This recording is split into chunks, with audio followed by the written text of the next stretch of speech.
اس کے بعد میں کہانی سناتا ہوں کہ ایک بندہ تھا، اب وہ اچھی خاصی فیکٹری کا مالک تھا.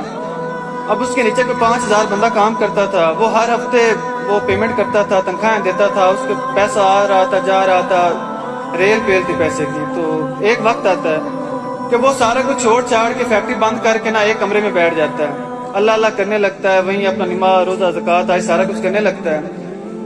تو ود دا ٹائم ایسا ہوتا ہے کہ لوگ اس کے دروازے پہ نا گاڑیوں کی لائنیں لگ جاتی ہیں، لوگ آتے ہیں اس سے دعائیں کرواتے ہیں، وہ دعائیں دیتا ہے، ضرورت مندوں کو ان کی ضرورت پوری ہوتی ہے، درد مندوں کو ان کا درد ختم ہوتا ہے، اور بے اولادوں کو اولاد ملتی ہے.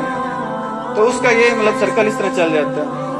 اب ایک بندہ ہوتا ہے، وہ پروفیسر ہوتا ہے، اس کا دوست اس پروفیسر سے کہتا ہے کہ ہم نے فلاں بابے کے پاس جانا ہے، فلاں جگہ پہ بیٹھتا ہے، تو اس سے میں نے دعا کروانی ہے. تو پروفیسر کہتا ہے میں تو ان چیزوں پہ زیادہ یقین نہیں کرتا ہوں، تو میں تو نہیں جا سکتا. لیکن وہ بندہ کہتا ہے کہ نہیں، میرے پاس گاڑی ہے تو ہم مل کے چلے جاتے ہیں، دعا کروانی، آپ باہر بیٹھ جانا، میں دعا کروا لوں گا.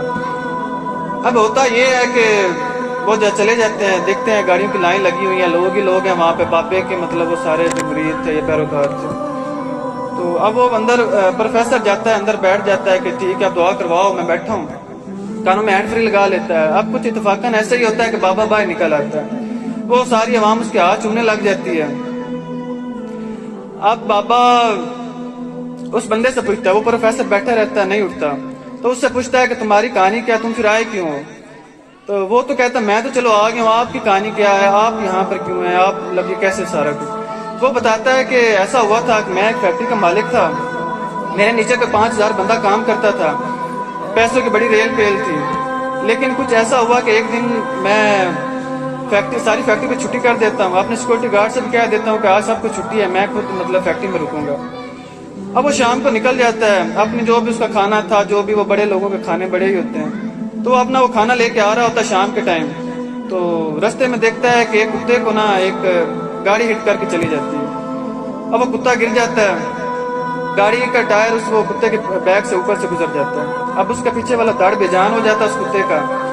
اب وہ بندہ بیٹھا ہے گاڑی کے اندر، اے سی چل رہا ہے، دیکھ رہا ہے کہ اب اس کتے کا کیا کروں. اب وہ سوچتا ہے کہ میں اس کو ڈاکٹر کے پاس لے جاؤں، لیکن ٹائم تقریباً 11-12 کا ہوگا. تو وہ سوچتا ہے کہ اس ٹائم کوئی ڈاکٹر بھی اویلیبل نہیں ہوگا. تو وہ پھر سوچتا ہے میں اس کا کیا کروں، میں تو کچھ کر نہیں سکتا اس کے لیے. کتا بے جان پڑا ہوا ہے، اس کے پیچھے والا دھڑ فارغ ہو چکا ہے. اب وہ بیٹھا ہے، تو آخرکار وہ یہ سوچتا ہے کہ میں تو اس کے لیے کچھ نہیں کر سکتا، لیکن میں دیکھتا ہوں کہ اس کتے کے ساتھ ہوتا کیا ہے. اب 2 گھنٹے ہو جاتے ہیں، کتا پڑا ہے، وہ بھی گاڑی میں بیٹھا ہے، آرام سے دیکھ رہا ہے کتے کے ساتھ ہوتا کیا ہے. کتا آتا ہے اوپر سے اس کی مدد کرنے کے لیے. اب کتے نے اپنی پونچھ بھگوئی ہوتی ہے پانی میں، وہ اس معذور کتے کے منہ میں وہ اپنی پونچھ ڈالتا ہے، پانی جو بھی تھوڑا بہت پلاتا ہے. اس کے بعد اس کے پاس رکتا ہے تو گوشت کا ٹکڑا لے کے آتا ہے. اب ہوتا یہ ہے کہ وہ تو گوشت نہیں کھا پاتا، تو وہ اپنے منہ سے چبا کے اس کتے کے منہ میں ڈالتا ہے. اب کتے نے جو تھوڑا بہت کھانا تھا، بے جان پڑا تھا، اس کو تھوڑی جو طاقت ملنی تھی ٹھیک ہو گئی. اس کے بعد 2 گھنٹے کے بعد کتے کو کچھ ہوش آتا ہے، تو وہ اپنے 2 اگلے مطلب پاؤں سے نا اپنے جسم کو رنگتا ہے، اور پاس ہی وہ فیکٹری تھی اسی مالک کی. تو اس کے وہ دروازے سے نیچے گزر کے نا اندر وہ دونوں کتے اب بیٹھ جاتے ہیں. اب ہوتا کیا ہے کہ مالک کتوں کو دیکھنا چاہتا تھا ان کے ساتھ بنتا کیا. تو وہ دوسرے دروازے سے نا سامنے ایک کھڑکی تھی، اپنے اس کا کمرہ تھا، تو وہاں پہ سامنے کھڑکی کے سامنے بیٹھ جاتا ہے اور چیک یہی کرنا ہے کتوں کے ساتھ ہوتا کیا. اب کتا دوسرا چلا جاتا ہے جو اس کی ہیلپ کرنے آتا ہے. اب اگلے دن پھر اسی ٹائم پہ کتا آتا ہے، وہ اگلے دن پھر چھٹی کر دیتا ہے اپنی وہ فیکٹری کو. تو وہ وہی سیم کام کرتا ہے، اپنی پونچھ بھگو کے آتا ہے، گوشت کا ٹکڑا لے کے آتا ہے، اسی سیم طرح سے کتے کو تھوڑا بہت جو کھلا پاتا ہے کھلاتا ہے. اس کے بعد یوں ہوتا ہے کہ اگلے تقریباً 1 ہفتے تک وہ مالک وہیں پہ بیٹھا رہتا ہے کھڑکی کے سامنے انہیں دیکھنے کے لیے، اور 1 ہفتے تک ہی اس کمپنی کو چھٹی رہتی ہے، فیکٹری کو چھٹی کیے رکھتا ہے صرف دیکھنے کے لیے کتے ان کے ساتھ ہوتا کیا ہے. اب 1 ہفتے کے بعد وہ جو معذور کتا تھا اس میں بھی تھوڑی بہت طاقت آ جاتی ہے، ہلنے جلنے جوگا ہو جاتا ہے. اس کے بعد وہ اپنے اگلے 2 پاؤں سے وہ مطلب اپنے دھڑ کو ہلا کے وہ نا ایک قصاب کی دکان پہ جاتے ہیں وہ دونوں کتے. اب مالک کے پیچھا کرتا کرتا چلا جاتا ہے. اب دیکھتے ہیں کہ وہ مطلب کتے کرتے کیا ہیں. اب وہ جو معذور کتا ہے وہ تو آرام سے بیٹھ جاتا ہے، دوسرا کتا ہڈی لینے چلا جاتا ہے. اب جو قصاب ہوتا ہے اسے وہ تھوڑا سا رحم سے آتا ہے کہ معذور کتا ہے، دڑ معذور ہے، تو اسے میں گوشت پھینک دیتا ہوں، تو وہ گوشت پھینکتا ہے، کتا کھا لیتا ہے۔ وہ کہتا ہے میں نے نا وہیں سے اب یہی سوچا کہ اللہ تعالیٰ تو ہمیں بغیر کچھ کیے بھی رزق دے دے گا، تو میں کیوں محنت کروں۔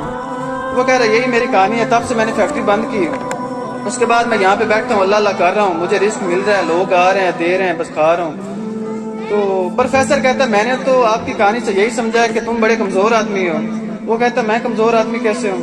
وہ کہتا ہے کہ تم ایسے کمزور آدمی ہو کہ تمہارے نیچے کو 5000 بندہ کام کرتا تھا، تم نے جب فیکٹری بند کی تھی 5000 بندے کا تم نے روزگار چھین لیا تھا، 5000 بندے کی وجہ سے ان کے بچے اسکول جانے سے رہ گئے ہوں گے، کسی کا گھر خراب ہو گیا ہوگا، تو 5000 بندوں کو تم نے ضرورت مند بنا دیا تھا۔ تو بات میں یہ سمجھانا چاہتا ہوں صرف تزکیہ نفس کہ صرف اپنی اللہ اللہ کرنا تو ایسے نظام نہیں پھیلاتا۔ تو حضرت عمر کے دور میں نا ایک قافلہ آتا ہے مسجد نبوی میں، تو ہوتا یہ ہے کہ وہ بھی ایسے تھا جیسے ہمارے یہاں تبلیغی جماعت والے آتے ہیں کہ بس اللہ توکل کرنا ہے، اللہ اللہ کرنی ہے۔ تو حضرت عمر انہیں ڈنڈے سے باہر نکالتے ہیں کہ اگر ہم لوگ ہی بیٹھ جائیں گے نہیں جی اللہ اللہ، تو ایسے اللہ نے جو نظام ہمارے تھرو اس دنیا میں پھیلوانا تھا وہ نہیں پھیلے گا۔ تو یہ ہم ہی ہیں جن کے تھرو اللہ تعالیٰ نے کام لینا ہے، اگر ہم ہی کام نہیں کریں گے تو بات وہیں پہ کہ صرف تزکیہ نفس اپنا کافی نہیں، لوگوں کا تزکیہ نفس بھی کروانا یہ بھی ہم پہ لازم ہے۔ تو دین کو پھیلانے کا یہی طریقہ ہے کہ پہلے سب سے پہلے اپنا تزکیہ نفس کرو، اپنے آپ کو ٹھیک کرو، اپنی نماز اپنا روزہ۔ اگر صرف اپنی نماز روزہ پنکھے کے نیچے وہ مصلی ڈال کے بیٹھ جاؤ گے، اوپر کہو گے کہ اللہ بیٹھ کے تعلیم میں جا رہا ہے، جے جےکار کر رہا ہے کہ یہ میرا پیارا بندہ ہے، تو ایسے نہیں۔ تو اسی بات کے ساتھ اجازت چاہتا ہوں کہ اللہ ہمیں عمل کی توفیق عطا فرمائے۔ والسلام۔